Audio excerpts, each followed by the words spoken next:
오늘 우리가 함께 나눌 말씀은 민수기 9장 15절에서 23절까지의 말씀입니다.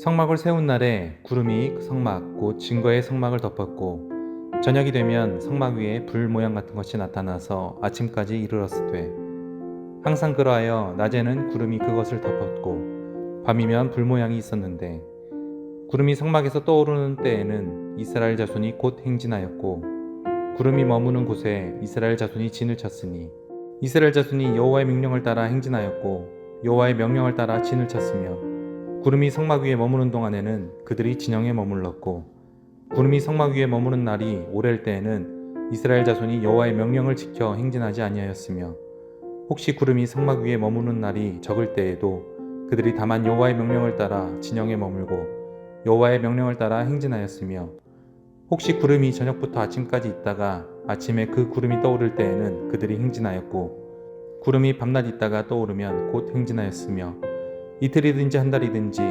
1년이든지 구름이 성막 위에 머물러 있을 동안에는 이스라엘 자손이 진영에 머물고 행진하지 아니하다가 떠오르면 행진하였으니 곧 그들이 여호와의 명령을 따라 진을 치며 여호와의 명령을 따라 행진하고 또 모세를 통하여 이르신 여호와의 명령을 따라 여호와의 직임을 지켰더라. 아멘. 하나님의 이끄심에 순종하라는 제목으로 말씀 전해질 때 많은 은혜 받으시기 바랍니다. 할렐루야! 가락성성교회 수요예배 오신 여러분들을 예수님의 이름으로 환영하고 축복합니다. 오늘 우리가 함께 나눌 말씀인 민수기는 출애굽 이후 이스라엘 백성들이 광야에서 약속의 땅으로 가기까지의 여정이 담겨 있습니다. 구체적으로는 출애굽 시점에서부터 하나님의 인도하심을 따라 가나안 땅 진입 전 모압 평지에서 진입을 준비하는 여정까지 하나님은 이들 백성에게 어떻게 역사하셨는지 보여줍니다. 그리고 오늘 우리가 함께 나눌 본문 민수기 9장 15절 이하의 말씀은 출애굽 초기 하나님께서 이스라엘 백성을 약속의 땅으로 이끌어 가시기 위해 명령하시고 행하셨던 일들이 소개됩니다. 오늘 말씀을 통해 우리는 하나님의 선택과 이끄심, 그리고 이끄심에 대한 우리의 반응을 함께 살펴보고자 합니다. 말씀을 나누기에 앞서 우리는 먼저 이끌다의 사전적인 의미부터 알아보겠습니다. 이끌다는 목적하는 곳으로 바로 가도록 같이 가면서 따라오게 하다를 의미합니다. 내비게이션을 생각하면 쉽겠네요. 내비게이션은 우리가 목적지로 바로 가도록 현재 내 위치를 보여주며 따라갈 길을 안내해 줍니다. 이끌다라는 단어는 두 대상이 있어야 합니다. 이끄는 자는 목적지와 방향, 나아갈 길, 그리고 가는 방식을 모두 알고 있습니다. 따라가는 자는 목적지, 방향, 길, 방식을 모두 알지는 못합니다. 이끄는 자는 목적지까지의 동선과 그 모든 것을 결정하여 먼저 앞서 나갑니다. 따라가는 자는 이끄는 자를 신뢰해야만 그 뒤를 따라갈 수 있습니다. 우리 인생에 대입해 봅시다. 인간의 삶을 이끌기 위해서는 목적지, 방향, 나아갈 길과 방식을 명확히 알아야 합니다. 하지만 우리 인생의 목적지까지 이끌 수 있는 사람이 과연 얼마나 또 누가 있을까요? 내 인생의 끝이 어떨지도 모르는데 누가 누구의 목적지를 알고 이끌 수 있을까요? 인생에 있어 목적지는 오직 하나님만이 아십니다. 하나님은 우리의 목적지를 아시기에 우리를 능히 이끄실 수 있으신 것입니다. 그런데 인생의 목적지까지 이끄신 하나님은 아무나 만날 수 없습니다. 내 의지로, 내 필요로 하나님을 이용하려는 자는 결코 하나님을 만날 수 없습니다. 자신이 하나님 앞에서 죄인임을 처절하게 깨닫고 예수 그리스도가 그런 나를 위해 십자가의 대신하여서 돌아가셨다는 사실을 믿는 자만이 하나님을 만날 수 있습니다. 전심으로 내가 죄인됨이 예수 그리스도가 나의 구주 되심에 감사함으로 울며 고백하는 것은 하나님의 선택을 받은 자들이 아니고서는 불가능한 고백인 것입니다. 하나님은 먼저 세상을 다스리는 자로 하나님의 형상대로 지으신 인간을 선택하셨습니다. 창세기 1장 28절입니다. 하나님이 그들에게 복을 주시며 그들에게 이르시되 생육하고 번성하여 땅에 충만하라. 땅을 정복하라. 바다의 고기와 공중의 새와 땅에 움직이는 모든 생물을 다스리라 하시니라. 하나님이 인간에게 처음 주신 복은 바로 생육하고 번성하는 생명의 충만함이었습니다. 그들은 생육하고 번성했습니다. 지금과는 비교할 수 없는 수백 년의 수명을 지니고 있었습니다. 하지만 아담과 하와가 범죄함으로 인간은 죄악에 깊이 빠져들었고 하나님의 형상을 닮아가기는커녕 하나님의 형상으로 지원받았음을 부정하는 단계에 이르기까지 죄악이 인간의 삶에 충만해졌습니다. 더 잘 살고 더 누리고 싶어하는 인간의 욕망은 인간을 죽음으로 내몰았습니다. 세상에서 그들은 자신이 죽음으로 다름박질하고 있다는 사실조차 깨닫지 못했습니다. 결국 공의의 하나님은 인간의 타락함을 지켜만 보지 않으셨습니다. 그들을 진멸하고자 하셨습니다. 하지만 인애하신 하나님은 당신에게 순종하는 믿음의 사람 노아를 살려주셨습니다. 그뿐 아니라 그의 가족들과 가축, 짐승들도 지켜주셨습니다. 생육하고 번성하여 땅에 충만할 것을 명령하셨던 하나님이 약속을 지켜주신 것입니다. 앞으로 더는 홍수와 같은 재앙으로 인간을 멸하지 않겠다고도 약속하셨습니다. 그렇게 하나님의 선택을 받은 자들은 세상의 죽음에 소용돌이에서도 살아남을 수 있었습니다. 세상이 모두 죽는다 해도 하나님의 사람은 하나님이 가만두지 않으심을 믿으시기 바랍니다. 반대로 세상이 우리를 보고 죽는다 해도 하나님은 우리가 가만히 죽게 내버려 두지 않으십니다. 세월이 지나자 죄의 씨앗들은 점점 커져갔습니다. 이전과 동일하게 하나님의 형상대로 지음받음을 부정하며 자신의 탑과 나라를 세우며 스스로가 세상의 주인이 되고자 했습니다. 하나님은 한 민족을 세워 하나님이 하나님 되심을 보이고자 하셨습니다. 그리고 하나님은 그 시작으로 아브라함을 부르셨습니다. 그리고 그와 언약을 맺으셨습니다. 우린 이것을 아브라함 언약이라 말합니다. 하나님이 직접 아브라함의 후손들을 통해 일하실 것이란 약속이었습니다. 그 약속의 내용은 첫 번째로 내가 내게 보여줄 땅으로 가라는 것이었습니다. 두 번째로 너로 큰 민족을 이루겠다 하시는 것이었습니다. 세 번째로 내 이름을 창대하게 하리니 너는 복의 근원이 될지라는 것이었습니다. 하나님이 아브라함에게 주리라 한 그 땅이 바로 오늘 본문에서 하나님이 이스라엘 백성들을 인도하여 가려고 하는 가나안 땅이었습니다. 아브라함은 앞으로 그에게 펼쳐질 일들을 알 수 없었습니다. 다만 그에게는 하나님이 아브라함아 라고 부르는 음성에 엎드린 순종이 있었습니다. 자신을 선택해서 부르신 이가 하나님이신 줄 아는 믿음이 있었습니다. 그 믿음이 우리가 생각하는 엄청난 믿음은 아니었던 것 같습니다. 이삭을 주리라 한 하나님의 말씀에 엎드려 웃었던 아브라함의 모습, 그리고 애굽 땅에서 자신의 아내 삼고자 했던 바로 왕이 두려워서 아내를 누이로 속여 그에게 넘겼던 사건을 보건대 말입니다. 중요한 것은 하나님은 그것을 모두 알고 계신다는 것입니다. 하나님이 아브라함의 연약함을 아시고도 선택하셨던 것처럼 하나님은 우리의 연약함 모두를 아십니다. 지금 내가 짓고 있는 죄와 더러운 생각, 그리고 시기, 질투, 불평, 불만 모두 다 아신다는 것입니다. 중요한 것은 내가 어디에서 왔는지, 내 주인이 누구인지 하나님이 나를 부르시는 음성에 내가 즉시 땅에 엎드려 말씀하시옵소서 하고 고백할 만한 그만한 작은 믿음이 있는가 하는 것입니다. 하나님의 선택을 받은 나이지만 나는 하나님이 부르시는 음성에 귀 기울이고 있습니까? 하나님의 음성에 네 하나님 제가 여기 있습니다. 말씀만 하시옵소서 라고 엎드려 고백할 수 있는 예민한 영적인 귀와 믿음의 입술을 가지고 있습니까?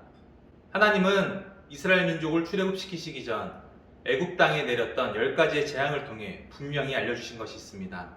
바로 내 소속이 무엇이냐라는 것입니다. 하나님은 이스라엘 백성의 대장이 되셨습니다. 하나님은 모세를 통해 이스라엘 백성들을 진두지휘하며 온갖 재앙으로부터 그들을 보호하셨습니다. 특히 10번째 장자의 재앙이 임할 때 하나님은 어린 양의 피를 우슬초에 적셔 좌우 문지방과 임방에 바라는 명령을 하셨고 또 그것에 순종한 이스라엘 백성들은 살려주시는 은혜를 허락하셨습니다. 애국 온 땅이 재앙으로 고통을 받을 때 하나님은 당신에 속한 군대를 지키시고 그들로 출애굽의 때를 준비하게 하십니다. 이스라엘 백성의 대장 되신 하나님은 출애굽기 3장 6절에서 내 조상의 하나님이니 아브라함의 하나님, 이삭의 하나님, 야곱의 하나님이라 말씀하시며 당신을 나타내셨습니다. 과거 아브라함과 이삭, 야곱에게 자신을 드러냈듯 그들의 후손들에게도 동일한 하나님임을 드러내신 것입니다. 여기서 우리는 하나님을 주로 고백하는 영적 아브라함의 자손인 우리 또한 하나님이 믿음의 조상들에게 약속하신 언약이 우리에게도 동일하게 주어졌음을 우리는 알 수 있습니다.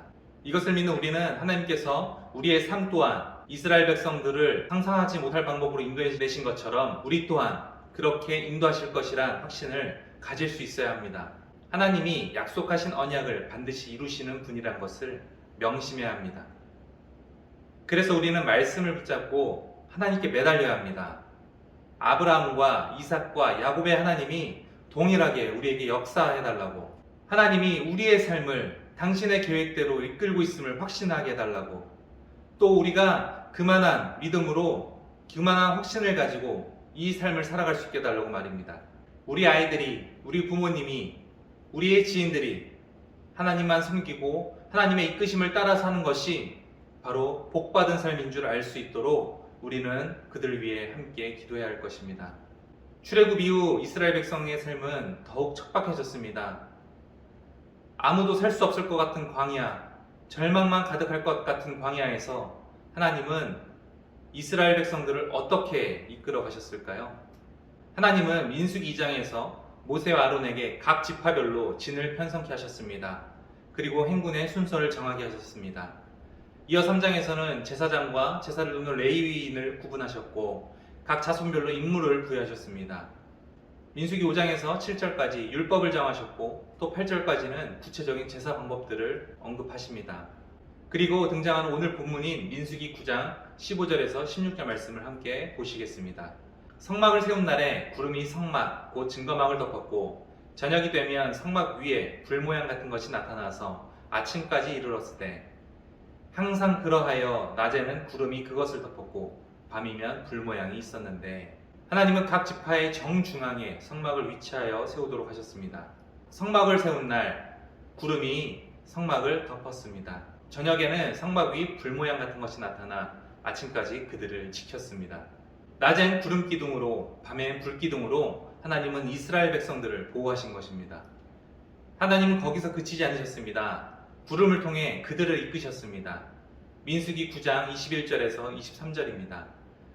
혹시 구름이 저녁부터 아침까지 있다가 아침에 그 구름이 떠오를 때에는 그들이 행진하였고 구름이 밤낮 있다가 떠오르면 곧 행진하였으며 이틀이든지 한 달이든지 1년이든지 구름이 성막 위에 머물러 있을 동안에는 이스라엘 자손이 진영에 머물고 행진하지 아니하다가 떠오르면 행진하였으니 곧 그들이 여호와의 명령을 따라 진을 치며 여호와의 명령을 따라 행진하고 또 모세를 통하여 이르신 여호와의 명령을 따라 여호와의 직임을 지켰더라. 성막 위 구름이 머물면 이스라엘 민족들은 그 자리에 머물렀습니다. 구름이 떠오르면 이스라엘 민족들은 행진했습니다. 이건 모두 하나님의 명령이었습니다. 이스라엘 민족은 자기 마음대로 서두르지 말고 인내심을 가지고 하나님의 때를 기다려야 했습니다. 매일 아침 그들은 눈을 뜨면 구름을 바라봐야 했습니다. 자신이 무슨 일을 하든 항상 구름을 의식해야 했습니다. 이스라엘 백성들이 처한 시대적, 상황적 상황에서 구름은 하나님의 임재하심의 상징이었습니다. 이스라엘 백성들은 구름을 통해 하나님께서 말씀하시는 바를 알 수 있었습니다. 그렇다면 오늘날 우리는 무엇을 통해 하나님이 말씀하시는 바를 알 수 있을까요? 네, 모두가 알고 계시듯이 성경을 통해서 우리는 하나님의 말씀을 깨달을 수 있습니다. 그런데 많은 크리스천들이 성경이 아닌 사람의 말을 더 의식하고 기억하며 마치 그곳에 진리가 있는 것처럼 생각하고 행동하는 경우를 많이 보게 됩니다. 하지만 성경은 분명히 이야기합니다. 이제는 하나님의 말씀을 바라보라고 말입니다. 하나님의 말씀을 의식하라고 말입니다. 매일 살아서 역사하는 하나님의 말씀을 경험하라고 그렇게 우리에게 말씀하십니다. 그러기 위해서는 우리는 말씀을 늘 가까이 해야 합니다. 말씀을 사랑해야 합니다. 이스라엘 백성이 눈을 뜨면 구름을 받듯 매일 말씀을 바라봐야 합니다. 읽어야 합니다. 네, 너무나 당연한 말이죠. 우리가 늘 들어왔던 이야기입니다. 하지만 말씀을 모르면 우리는 인간의 소리에 쉽게 현혹되고 맙니다.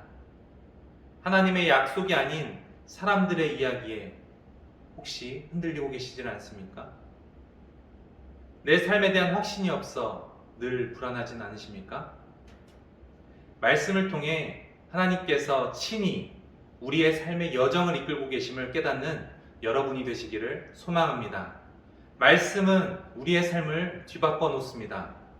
그 능력은 가히 놀랍습니다. 히브리서 4장 12절은 하나님의 말씀에 대해 이렇게 말합니다. 하나님의 말씀은 살았고 운동력이 있어 좌우에 날선 어떤 검보다도 예리하며 혼과 영과 및 관절과 골수를 찔러 쪼개기까지 하며 또 마음의 생각과 뜻을 감찰하나니. 구름으로 이스라엘 백성들을 인도하셨던 것처럼 하나님은 말씀으로 살아서 우리의 삶을 인도하십니다. 말씀이 얼마나 강력한지 좌우의 어떤 검보다도 예리하며 혼과 영, 육체 구석구석을 찔러 쪼개기까지 합니다. 뿐만 아니라 마음의 생각과 뜻을 감찰합니다. 여기서 우리는 한 가지 중요한 사실을 깨닫습니다. 하나님은 하나님의 말씀을 통해 우리의 삶을 이끄신다는 것입니다. 온갖 세상의 걱정, 근심, 불안의 줄에 뒤엉켜 죽어가는 우리의 영혼을 살리는 것이 바로 말씀입니다. 말씀은 세상의 죽은 소망을 잘라냅니다. 과거의 관습을 잘라냅니다. 나의 자아, 욕심의 화롯불을 쳐서 엎어버립니다. 죽은 소망 대신엔 산 소망을, 과거의 관습 대신 새로운 마음가짐과 자세를, 끝없는 욕망이 아닌 자족함과 마음의 평안이 거하게 됩니다. 이스라엘 백성들은 광야에서 의지할 것이 아무것도 없었습니다. 사람도, 재산도, 가족도 모두 한계가 있었습니다. 제 아무리 그곳에서 잘 살아보겠다 노력해도 한계가 존재했습니다. 더더군다나 구름은 이스라엘 백성들이 예상하지 못할 때 떠올랐습니다. 내가 행했던 모든 것은 멈춰야 했습니다. 구름이 머물면 내가 생각했던 그 이상 혹은 그 이하의 시간을 머물며 감내해야 했습니다. 하나님은 이런 이스라엘 백성들의 순종을 기뻐 받으셨습니다. 자신의 뜻을 내려놓고 하나님의 뜻에 순순히 따를 때 하나님은 그들의 하나님이 되어 그들을 약속의 땅으로 인도하십니다. 마지막으로 로마서 12장 2절의 말씀입니다. 너희는 이 세대를 본받지 말고 오직 마음을 새롭게 함으로 변화를 받아 하나님의 선하시고 기뻐하시고 온전하신 뜻이 무엇인지 분별하도록 하라. 구름이 이스라엘 백성들의 삶의 기준이 되었듯 이제는 하나님의 말씀을 우리 삶의 기준으로 삼아야 합니다. 이 세상의 논리와 방식을 하나님의 말씀으로 끊어버립시다. 하나님의 말씀으로 마음을 새롭게 하여 변화를 받아 하나님의 선하시고 또 기뻐하시고 온전하신 뜻이 무엇인지 분별함으로 우리 인생의 목적지를 향해 달려나갑시다. 하나님의 말씀으로 분별했다면 이제는 결과를 두려워하지 맙시다.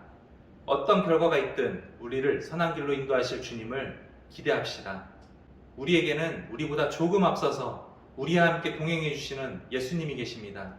그분을 의지합시다. 그리고 고비의 순간마다 두 팔을 벌려 우리를 안아 사랑하는 내 아들아, 사랑하는 내 딸아, 내가 널 사랑한다, 내가 널 잘 안다 위로하시는 하나님을 경험하는 우리 사랑하는 성산의 모든 가족들이 되시길 소망합니다. 함께 기도하시겠습니다. 말씀으로 살아 역사하신 하나님 아버지, 우리를 주님의 특정한 백성으로 삼아주심에 감사드립니다. 우리는 하나님의 말씀 없이는 어느 곳으로도 나아갈 수 없는 연약한 자들입니다. 우리가 하나님의 말씀을 통해 늘 새 힘을 공급받게 하시고 하나님의 말씀이 우리 삶의 기준이 되어 매일 하나님과 동행함을 누리는 우리 모두가 되게 하여 주시옵소서. 사랑하는 우리의 교회를 위해 기도합니다. 예수님의 피로 세운 가락성산교회를 기억하시고 성산의 모든 가족들이 주님의 사랑으로 서로를 보듬고 아끼며 작은 천국을 이루어나가는 우리 귀한 공동체 되게 하여 주시옵소서. 예배를 위해 기도합니다. 하나님께 올려드리는 우리의 찬양과 경배를 기뻐 받으시고 무엇보다 우리가 살아가는 매일의 삶이 하나님께 드려지는 삶의 산제사가 되게 하여 주시옵소서. 특별히 모든 예배를 준비하는 동역자들과 예배 가운데 함께할 모든 영혼 가운데 주님이 부어주시는 은혜를 충만히 경험하는 예배 되게 하여 주시옵소서. 무엇보다 예수를 믿지 않는 주님의 택정된 백성들이 이곳 제단에 나오게 하시고 즐거이 주님의 복음을 전하는 데 부족함이 없는 우리 모든 성산의 가족들이 되게 하여 주시옵소서. 특별히 다음 세대를 위기도 합니다. 청년들의 삶에 예배가 회복되게 하시고 이들의 살아가는 모든 순간들이 주님의 손에 붙들림 받으며 세상을 이기며 나아가는 귀한 주님의 군사들이 되게 하여 주시옵소서. 주일학교의 영적, 질적, 양적 부흥을 허락하시고 사역을 감당하는 교역자와 선생님들을 더욱 굳건한 믿음으로 붙들어 주시옵소서. 아프리카 잠비아의 김혜진 선교사님과 태국의 전찬섭 선교사님을 비롯한 동역자들과 돕고 있는 교회들에게도 주님의 귀한 은혜가 넘쳐나게 하여 주시옵소서. 이 모든 말씀 예수님의 이름으로 기도드렸습니다. 아멘.